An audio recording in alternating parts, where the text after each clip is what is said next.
So I've been trying to figure out this financial freedom thing for, I don't know, the past 8 to 9 years. I bought my first rental property in 2016. Maybe just like you read Rich Dad, Poor Dad, you start to stumble on the forums on BiggerPockets, learning about how to do the BRRRR strategy, to do all the things that, finding a way to create passive income, enough to where it exceeds your monthly expenses.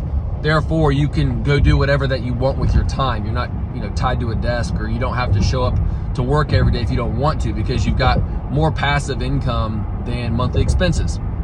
Again, I did start doing the same thing, maybe just like you. I buy 2 or 3 houses. Was lucky maybe. I, was buying my dad's buddies all, coffees and lunches, just trying to find a way to do this.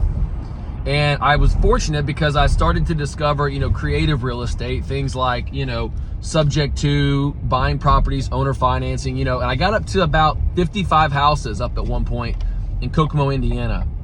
The problem is that I discovered about this quote unquote passive income is it's anything but passive. It's a lot of work actually. And so you get 6 or 7 of them and you're like, okay, I've got enough to pay me $3,000 a month.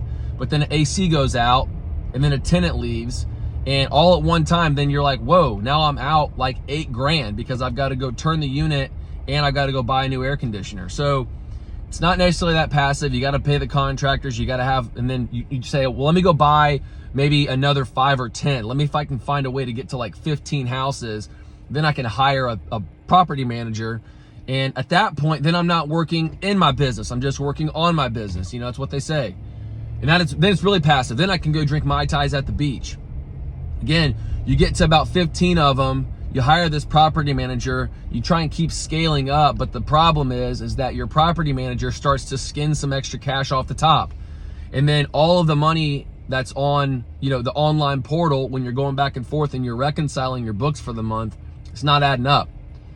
And so then you just discover that you spend more time trying to unwind stuff with your property manager than you actually are with your family. That's what happened to me, at least. I started to get to a point where I didn't trust my property manager. I was living in Alabama, in Birmingham, which is 7.5 hours away from Kokomo. So the ability to go back and forth like that was just kind of out of the question. I just had a young family. I just had a child. So trying to figure this whole thing out. Well, to come full circle, I read a book back in 2019 called Commercial Real Estate Investing, A Creative Way to Make Money, by a guy named Dolph DeRoos. You got to check it out. You got to read it. He's also written a book called Real Estate Riches. And it's just a great book about how and why to invest in commercial real estate. So to come full circle, now it's 2024.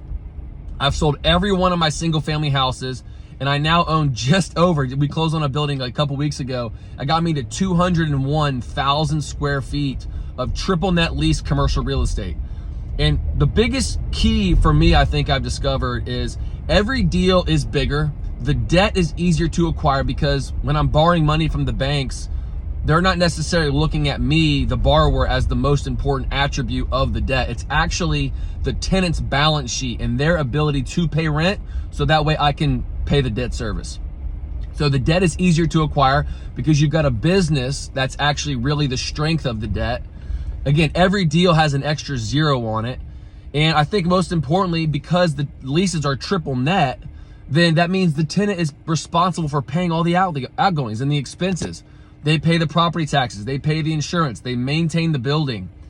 My relationships with my tenants are more of is like on the same page versus a me versus you on a residential side, where the tenant, again, looks at me as the greedy landlord, mustache guy from Monopoly.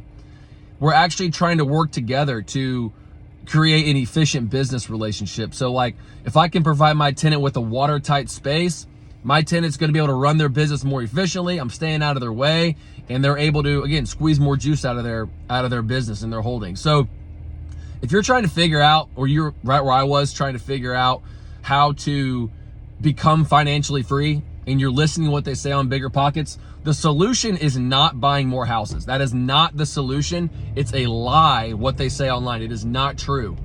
It is more of a headache. I have spent less time in my commercial real estate I spend probably 15 minutes a month on just making sure the ACHs come in, the debt service goes out, and if I've got partners on something, then my partners get their payout. That's all it is, because I'm not having to deal with the day-to-day of the business.